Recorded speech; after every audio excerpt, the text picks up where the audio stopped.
What's the only weekly wrap-up of the top compliance and ethics stories? It is This Week in FCPA with Tom Fox, the voice of compliance, and Jay Rosen, Mr. Monitor. Each week, Tom and Jay highlight 10 stories which caught their collective eye, talk about sports and movies, highlight top podcasts, and preview their upcoming events. Join This Week in FCPA each week for a one-stop review of the week's compliance and ethics highlights.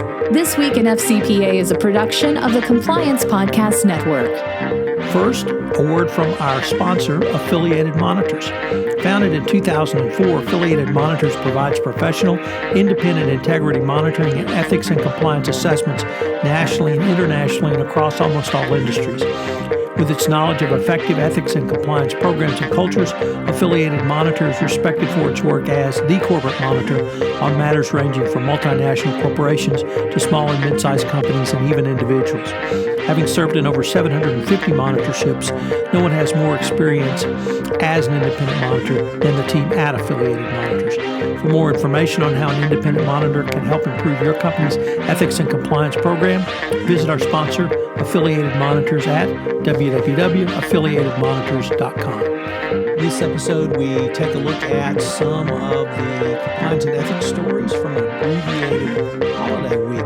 They include the Boeing CEO, Dennis Muilenburg, is finally fired. We look at the missteps which led to the firing. We look at how his replacement is trying to change the tone at the top. And then Matt and I consider ethics and the CEO in this week's Compliance in the Weeds. Deputy AG Matthew Miner on why companies should invest in compliance. Another DPA for the Serious Fraud Office, but they lose yet another trial of corporate individuals for that company. What is a textbook internal investigation? Matt Kelly explored on radical compliance. Sean Friedland took a very deep dive into the morning show, which we check out. What is the role of ESG in corporate investing? We consider the compensation angle to managing multi-generations in the workplace. We consider what is operational resilience and why does it matter? And I have a piece on how Santa informs your compliance program, which will allow you to be good for the remainder of the upcoming year so that hopefully Santa will visit you. This Week in FCPA is a production of the Compliance Podcast Network.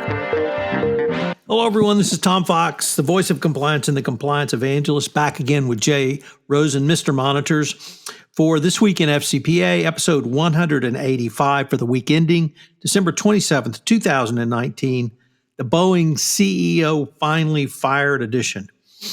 Jay, as Boeing takes a much-needed step and fires its confrontational former CEO, Dennis Muilenburg, at least I have recovered enough from my food coma of Tuesday, Wednesday, and Thursday to look at some of the week's top compliance and ethics stories. How about you? My food coma was not as bad, but I'm still amazed, just we were saying before we went on to record, that the world of ethics and compliance does not stop, and we've got a big one for number one. So why don't you tell us what you're thinking about Boeing? So the big news this week really in the compliance and ethics world, although obviously not around FCPA or an enforcement action, but it really doesn't get much bigger than the Boeing CEO was finally fired. This came about after Matt Kelly and I both blogged about this last Monday. I believe that was the 23rd. So I would, as much as I would like to take credit and certainly have Matt and I taking credit for this, both of our blog posts were, the genesis was an article in the Sunday New York Times, which was entitled, "At Boeing, a CEO Stumbles Deep in a Crisis."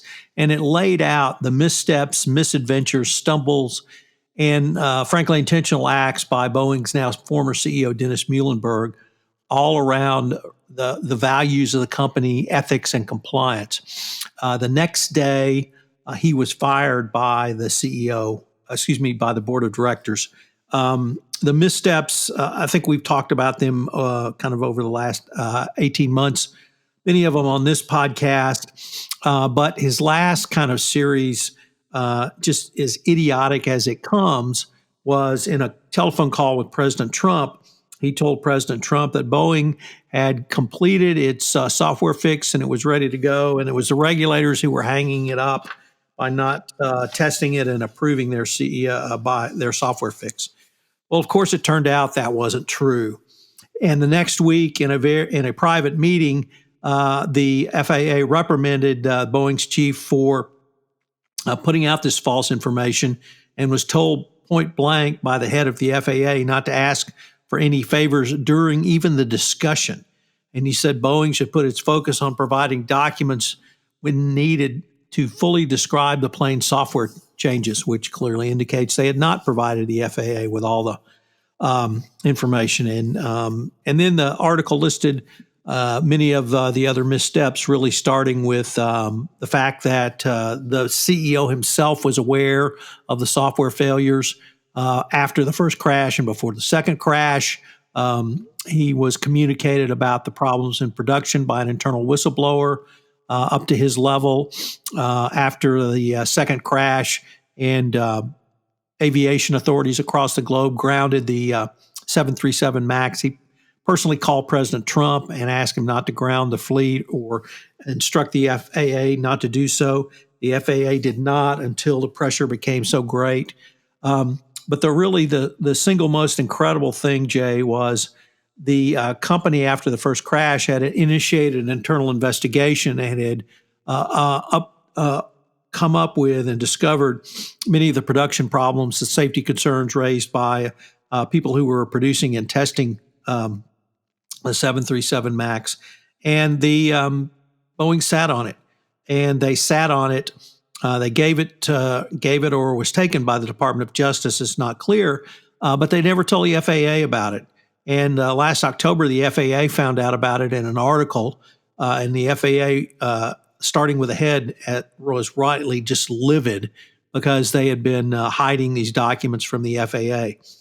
Boeing's position was that they couldn't share that information with the FAA because of the ongoing criminal investigation. And in the words of Colonel Sherman Potter, that's just horse hockey.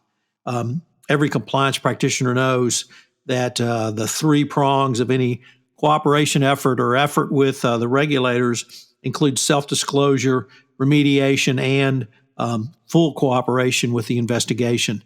So I think that was probably really the biggest last straw up until this inane comment with President Trump.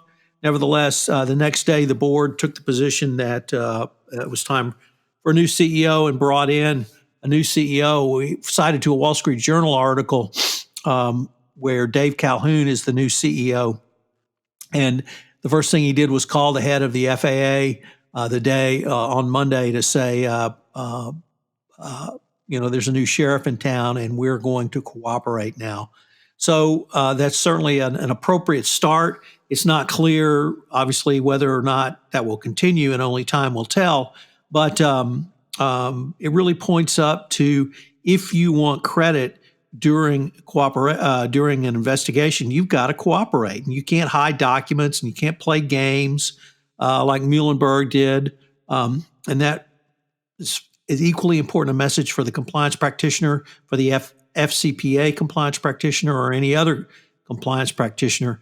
All you can say about Muilenburg was his ethical values and accountability were so far below zero around this.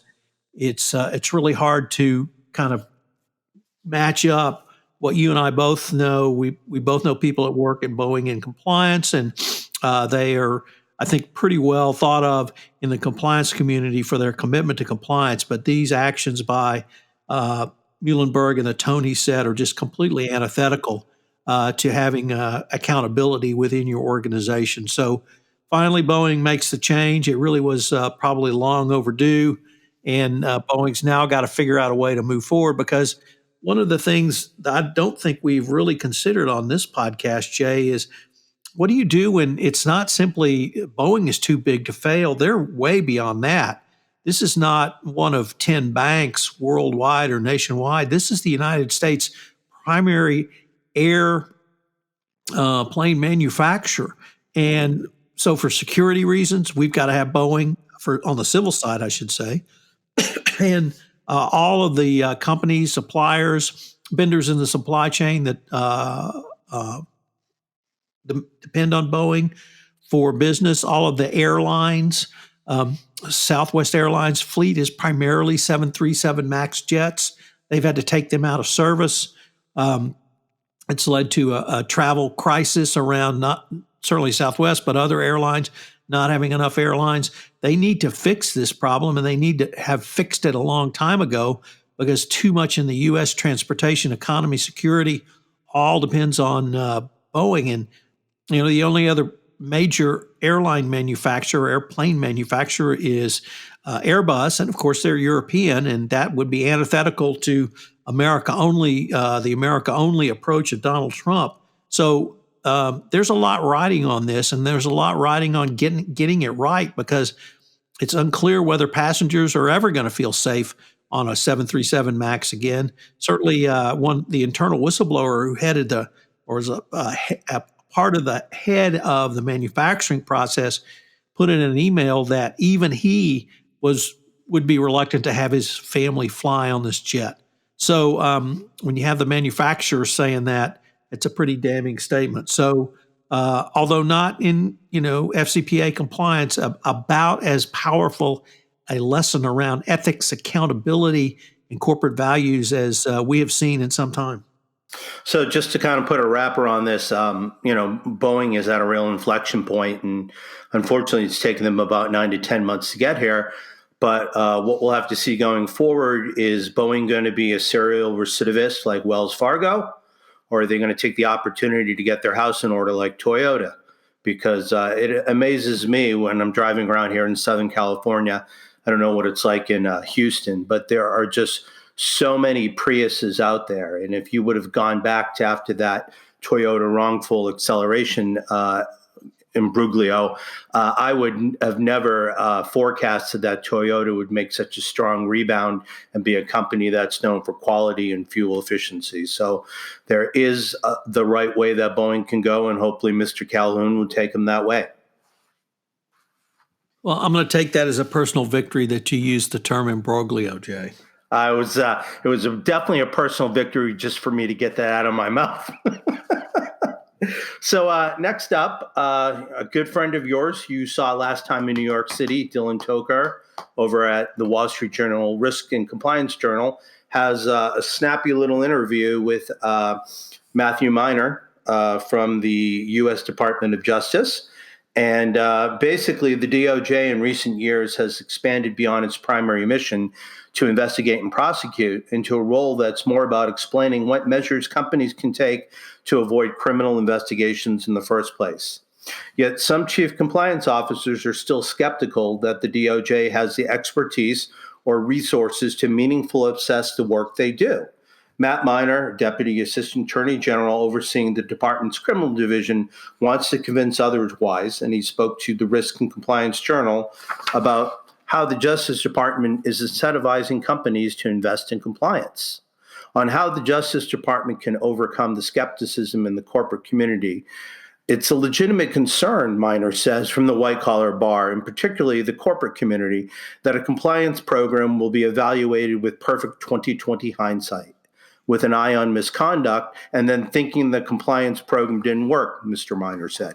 Well, we've tried to convey as strongly as possible that we want companies to invest in remedial compliance measures and to talk about those when they come in and present and how far they've come based upon the lessons learned. It's critical that prosecutors assess a company's compliance at the time of violation and also the time it reaches settlement, something that we've been speaking about in this podcast for a while. If a program has flagged the misconduct and allowed the corporation to investigate and remediate under a self-disclosure program, by self-disclosing, this would weigh very heavily in the favor of mitigating the severity of the resolution. On remediation and how it can help a company, they take a look at the work a company does after discovering misconduct, known as remediation. Miner said, if a company does root cause analysis and figures out where the compliance gaps are and trains employees about how to prevent future issues, then they will be given credit. In terms of how prosecutors are taught the approach to approach compliance holistically, Miner says that they've tried to bring home to our prosecutors the range of components of the compliance program, and that the compliance program is more than just a compliance department.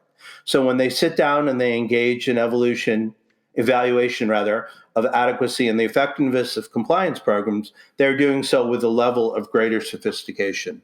We all know our colleague Wei Chun was brought in there in 2015, and after she left in 2017, there was not a quote-unquote compliance expert at the DOJ.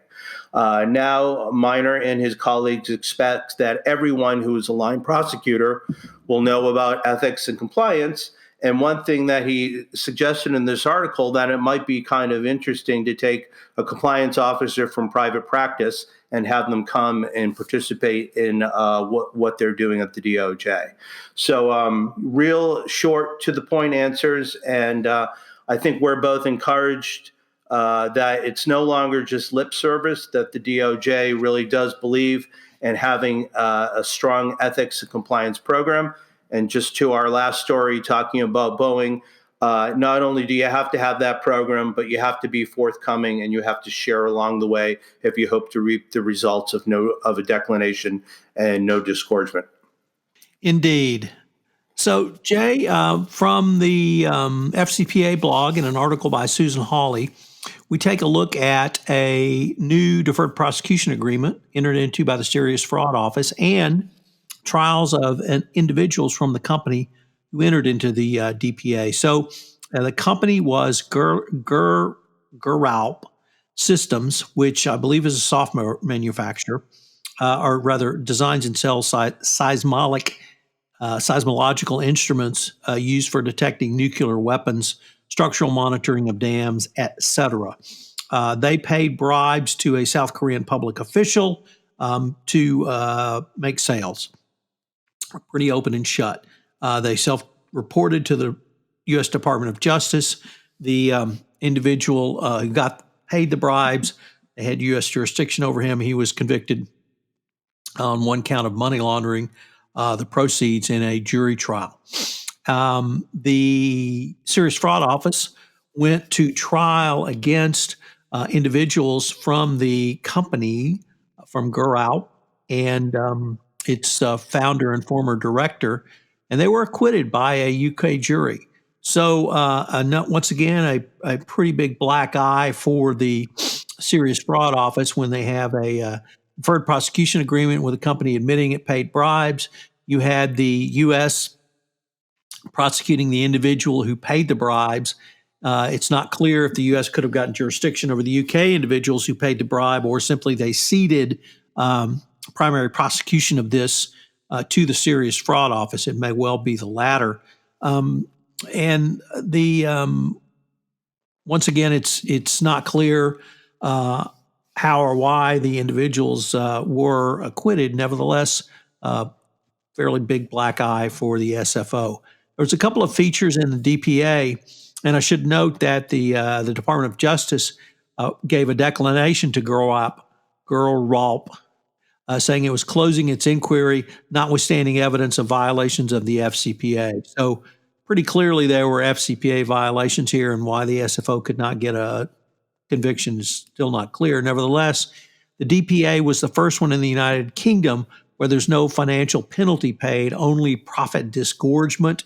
There was no timetable within the DPA for that payment. That's very different, I would say, from U.S. DPAs. It's not clear what will happen if the company does not make a repayment of the disgorgement, if the DPA will be revoked in some way. So lots of interesting things from this article, and kind of, once again, the SFO has fallen under criticism for its failure to be able to follow through and actually convict individuals where the company has pled guilty and there are other guilty verdicts in the case. So next up, something from our colleague, the coolest guy in compliance, Matt Kelly. This comes to us from his Radical Compliance blog, and it's called A Textbook Investigation from the Navy. As some of us sports fans know, 10 days ago, the U.S. Naval Academy midshipmen streaked into social media notoriety and controversy when they were seen flashing a white power hand gesture on national television during the Army-Navy football game. Outcry ensued, and the Navy launched a prompt investigation. Last week, the Navy published the results. And first, the most important point, that the midshipmen did not act with any racist intent. They did flash the OK hand gesture, which is a symbol that white supremacists have used to communicate their cause. And it's basically a game that when you flash that OK signal, if somebody looks at you, looks at the signal, you get to punch them in the arm. Very sophomoric. But here is what Matt thinks about what went well in terms of how the investigation was conducted.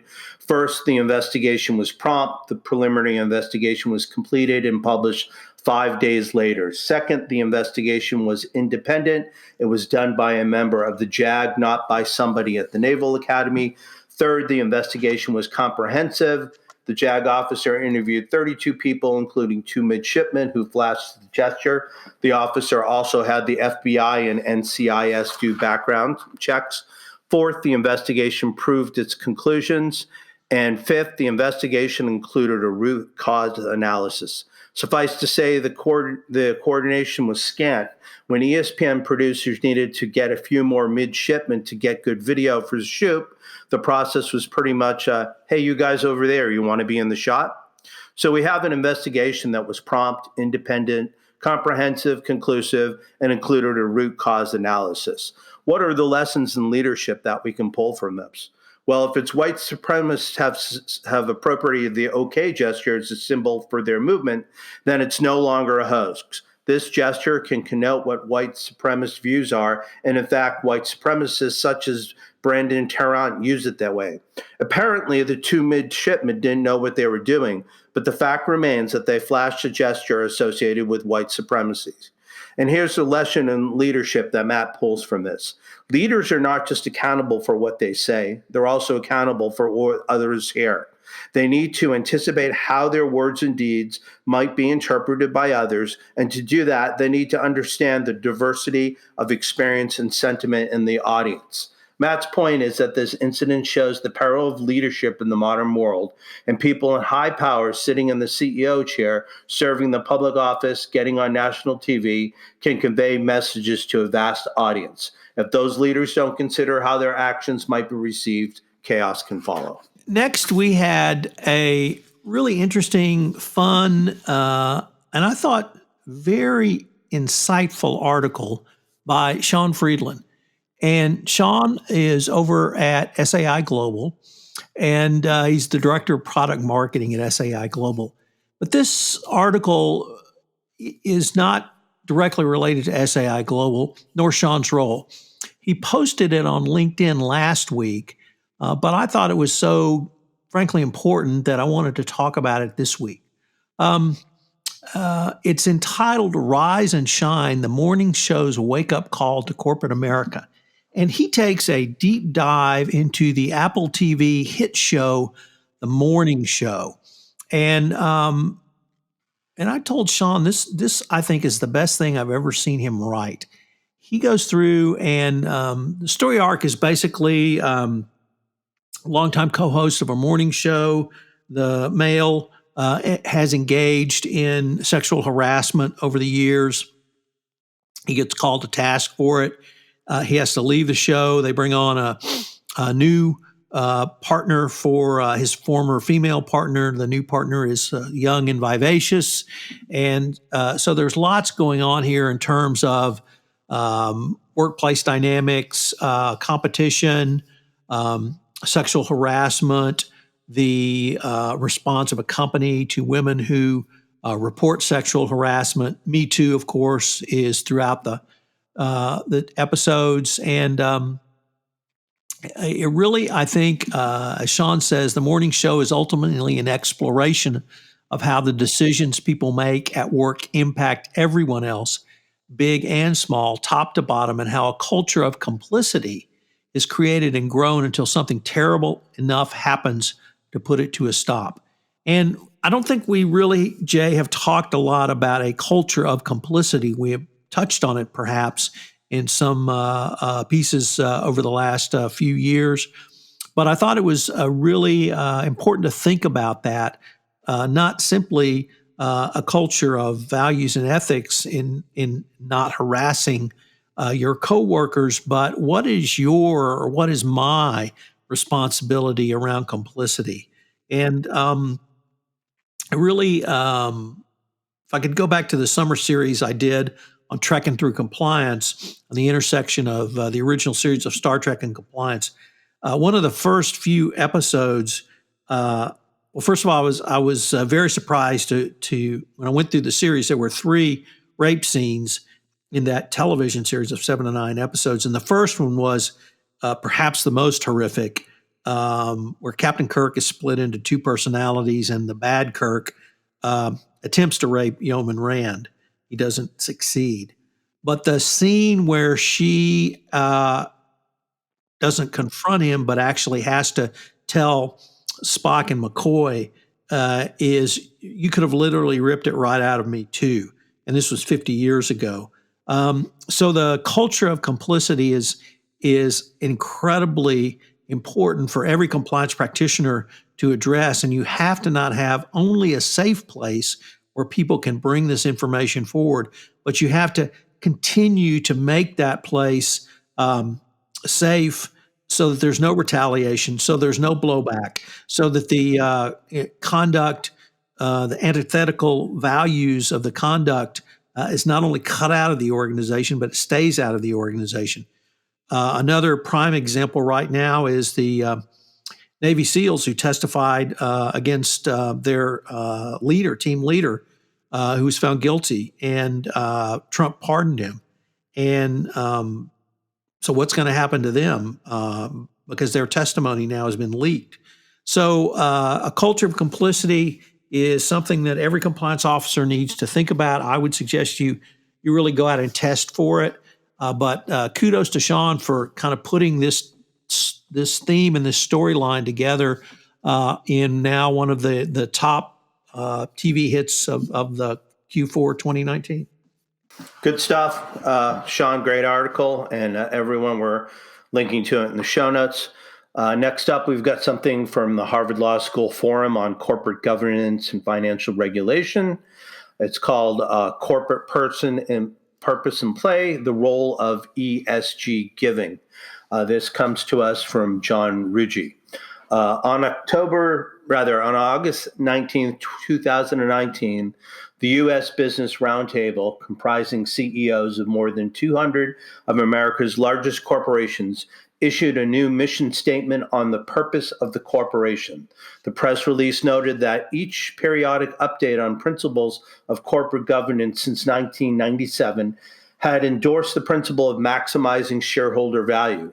In contrast with this new statement, the signatory CEOs have said that the purpose of a corporation now is to lead their companies for the benefit of all stakeholders, customers, employees, suppliers, community, and shareholders.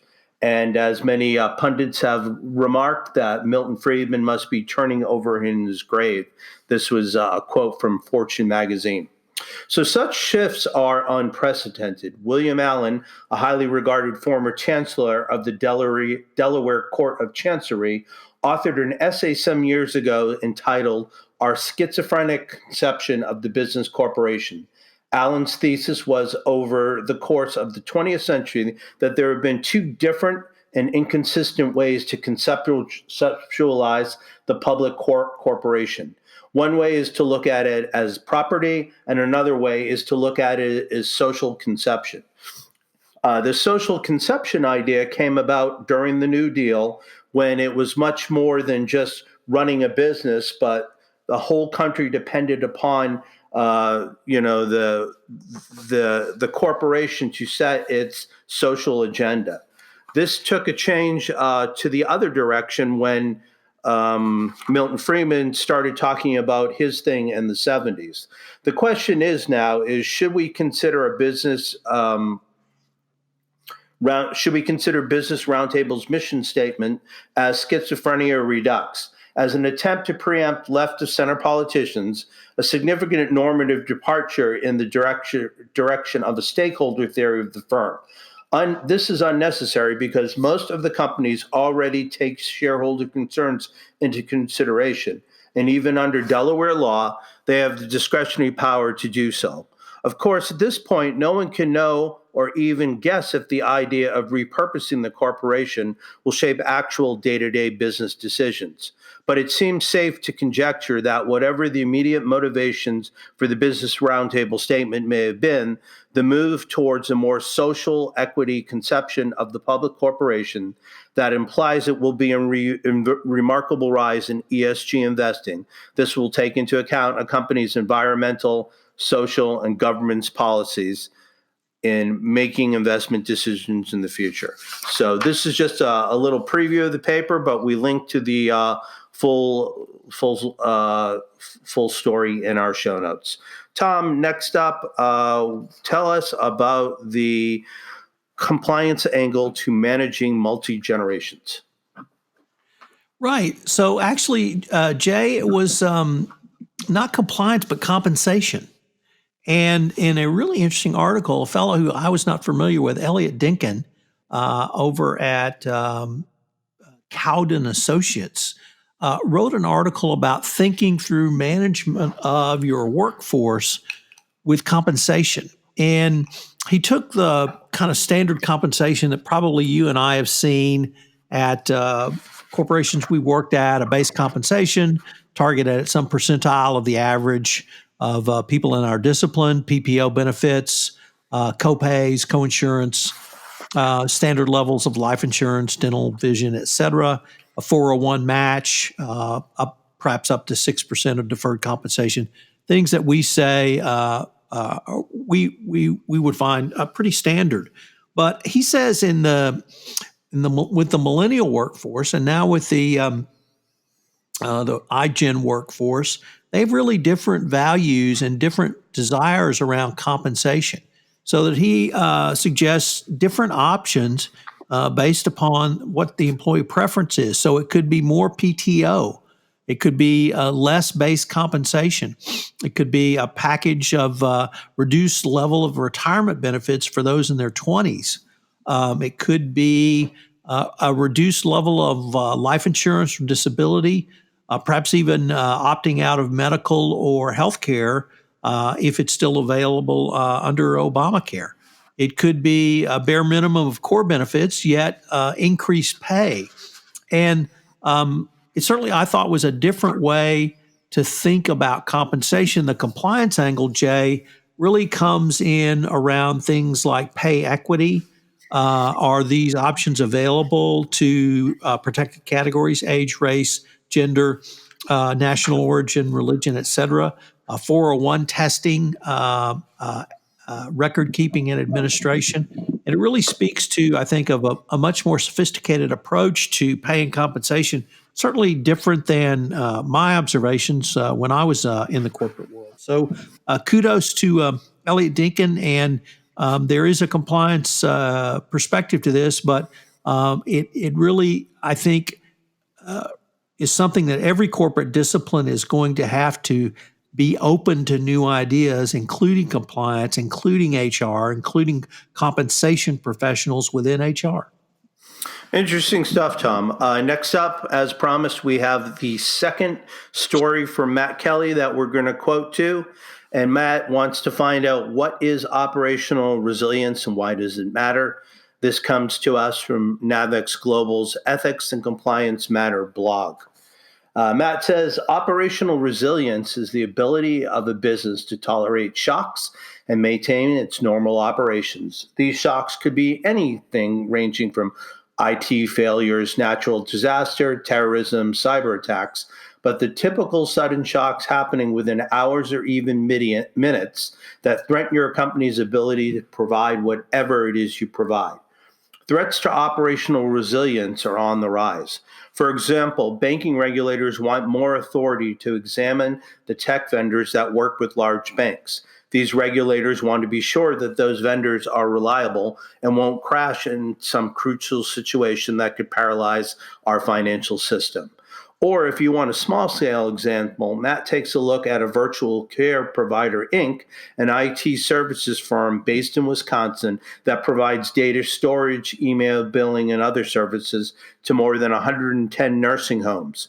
VCP fell victim to ransomware attack in November, where hackers shut down virtually all of the firm's operations. Whether we're talking about the banking industry or individual firms, the challenge is the same. Companies need to govern their operations so that no matter what disruptors might come along, they can keep providing their services. So, because these risks to operational resilience are proliferating, largely thanks to how companies use modern tech, we have more vendors providing not just good, but also services and business processes. That means more possible points of failure with more severe potential consequences all the time. Banking regulators are leading the way on this issue right now. Well, who believes that regulators will stop at that sector? Consider our nursing home example from above, or telecommunication firms, or other public utilities. Clearly, this is a challenge of risk assessment, and the question is exactly what type of risk a company is supposed to be assessing. Is it vendor risk? Is it cybersecurity? Is it business continuity? So companies are going to need a more thoughtful approach to how they assess their vendors. For example, some operating unit in a company will decide to rely on a tech vendor to run a business process. The operating unit might find a fantastic vendor, but the vendor cannot always perform flawlessly. Your company still needs to assess the cybersecurity risk. While the CISO can perform the first risk assessment, internal audit can do the second, and the third can be done by compliance. The challenge in your company is getting all these assessments done and coordinated so people talk together. Developing these risk assessment and management capabilities so that we can assure operational resilience and even document it for some highly regulated sectors like banking is going to take time. Above all, however, companies will need a clear-eyed consensus about what operational resilience means to them. This concept is easy to grasp, but defining how it works at your specific company is not. Maintaining operational resilience will require lots of cooperation among CISOs, compliance, internal audit, and risk management. Still, as we close out to 2010s, Matt would like to see a version of the 2020s where risk management skills like this will become less important, but unfortunately, he does not see it at this moment. I had a piece this week that compliance practitioners need to think about throughout the year, because I took a look at compliance lessons from Santa Claus. And although Christmas was 2 days ago as we record this podcast, remember the spirit of Santa lives throughout the year. So what compliance lessons can the compliance practitioner take away from Santa Claus? Well, obviously, the value of giving is a big one. And the joy of giving is reward enough for most people. Marketing and public relations. There's not too many more great PR teams than the big guy. And his image is everywhere, and he's about as ubiquitous as they come. Next up, he has not changed his basic look in many, many, many, many, many years. No fads for the big guy. So keep your basic look. Certainly his attitude is contagious. He's always positive. And even when you're on the naughty list, you can get on the nice list the next year. He certainly respects deadlines because he's got about the biggest deadline there is. He understands the value of tradition. And he has customer service as a top priority. And I mean top priority. But it's not just Santa, because teamwork is central to his operation. I rewatched the Polar Express this week, and you got to love the elves. So he epitomizes leadership, but he works quite well with Mrs. Claus as well. And finally, love what you do, and you'll never work a day in your life. So some great compliance lessons from Santa, Jay. So I know the big guy was pretty good to you with his gifts, but what kind of podcast gifts did old Saint Nick leave for our listeners over the week? Well, we had, I thought, a couple of interesting two-part series that I wanted to highlight, Jay. You were, of course, part of one with, we had a two-part of Everything Compliance, where we do our annual year-end wrap-up of compliance under the Trump administration.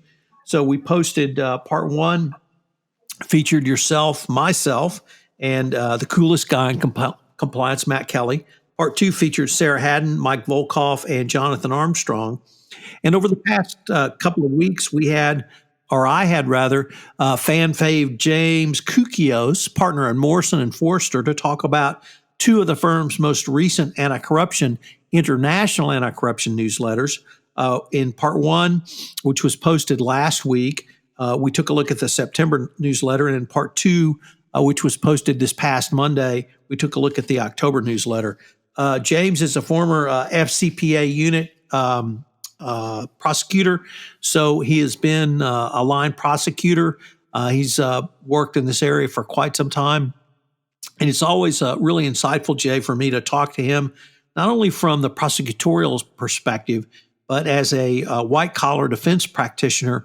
He tends to look at things through that lens. So it's a great way for the compliance practitioner to hear about how the DOJ might be thinking through an issue and how a white-collar defense practitioner would also think through an issue. So we posted these, and I think they're both great, and I hope everyone will enjoy these podcasts, Jay. Hey, Tom. So wondering, is it too early to preview any of your on-site visits for 2020? Anything on your calendar yet? So, I've got a couple of different things. Let me see if I can pull those up. The first one is in New York, I believe on Tuesday the 13th. No, it's Tuesday the 14th, excuse me. I'm attending a breakfast hosted by Refinitiv, and we're going to look at compliance and financial services. And then towards the end of the month, I believe on the 28th, Jonathan Marks over at Baker & Tilly is hosting an event in Philadelphia, basically women in compliance. And I'm going to be on a panel, I believe, with Mary Shirley around mentorship and what you can do to help mentor women in compliance. And certainly Mary and Lisa Fine have done a great job with their Women in Compliance podcast series. But, what I was able to do to help facilitate that for them and let them run with it. So that's going to be it probably for January, unless something else fills out my schedule. So I'm going to take us on home for the last podcast of 2019. When you hear from us next week, it'll be 2020. So for the week ending December 27th, 2019, we'd like to thank you for joining us for This Week in FCPA, episode 185, the Boeing CEO Finally Fired edition. On behalf of Tom Fox, the voice of compliance and the compliance evangelist, and myself, Jay Rosen, Mr. Monitor, we'd like to thank you for joining us. Hope you have a great weekend and continue to enjoy the holidays as we bring the year out. Thanks so much for listening. Hello, everyone. This is Tom Fox again. I'd like to thank you for listening to This Week in FCPA, our final episode for 2019. I hope you'll join Jay and I again next week, where we take up the first This Week in FCPA podcast for the year 2020. I'd also like to take this opportunity to wish everyone a most joyous, happy New Year, and most importantly, a safe, happy New Year and New Year's Eve. This Week in FCPA is a production of the Compliance Podcast Network and a proud member of C-Suite Radio. Thanks so much for listening.